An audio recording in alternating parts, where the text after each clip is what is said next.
But every time you have a victory in the Lord, there's always the enemy to start trying to mess it up. And so there's opposition. And there's opposition, and there's attack, and there's controversy. And that's when you have to stand, because God will even do something greater when you're getting attacked. Stand, because he is something even greater if you press through the attack.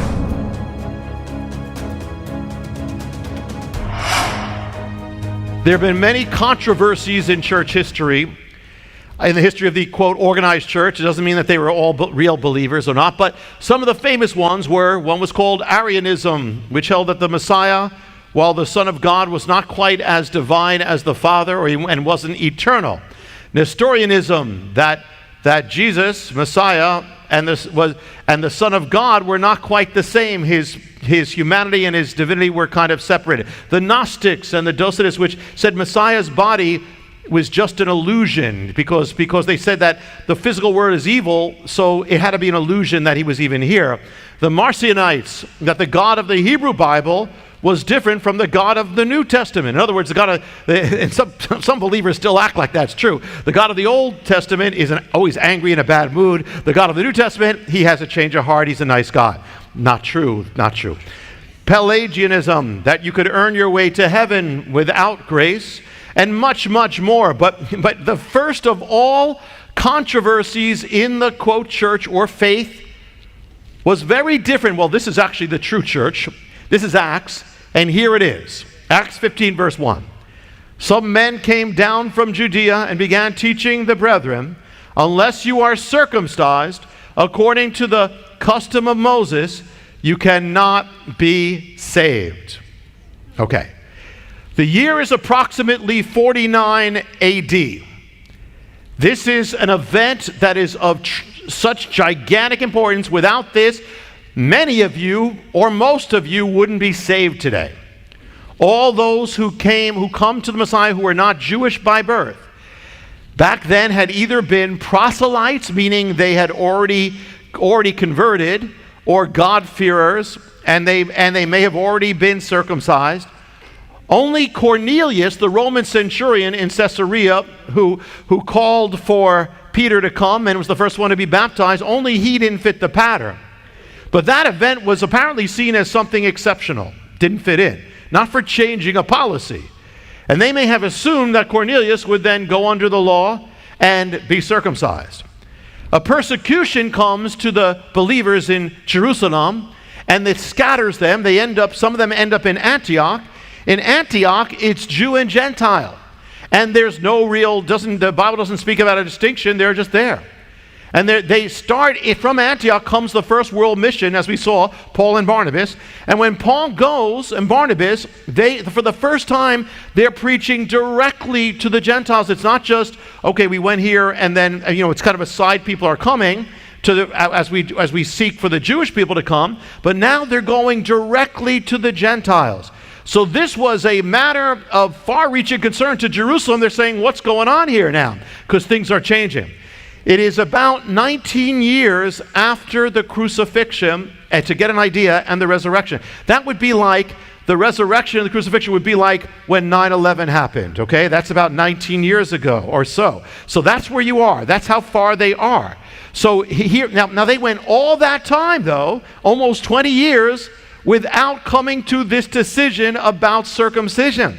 That means they were pretty much all Jewish believers, except for the God-fearing Gentiles, because that's all that it was. But now it starts going on. So this is the first church issue controversy for Christianity, what would be known as that later on, is focused not on all these other things that came later, but on circumcision.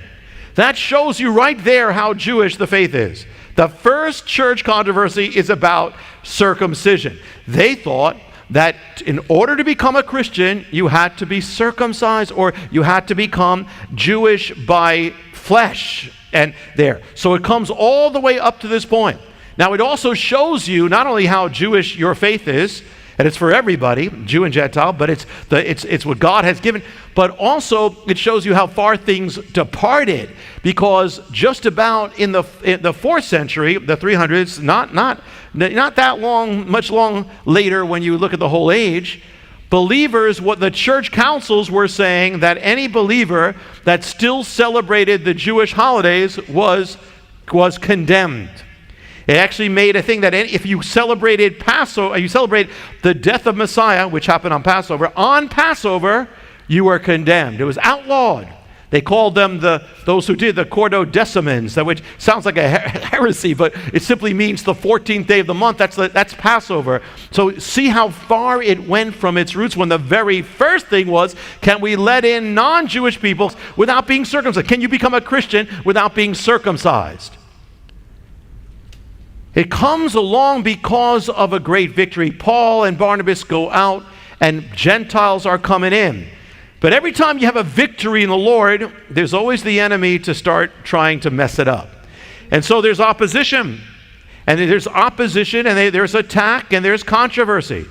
And that's when you have to stand, because God will even do something greater when you're getting attacked. Stand, because he has something even greater if you press through the attack.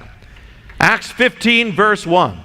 Some men came down, as I said, from Judea, began teaching, you must be circumcised according to Moses, or you cannot be saved.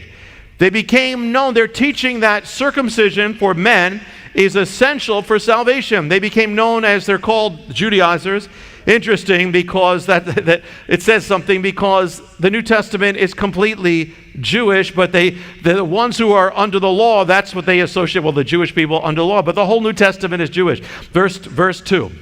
When Paul and Barnabas had great dissension and debate with them, the brethren, so this happened because there was a debate with Paul and Barnabas and these people.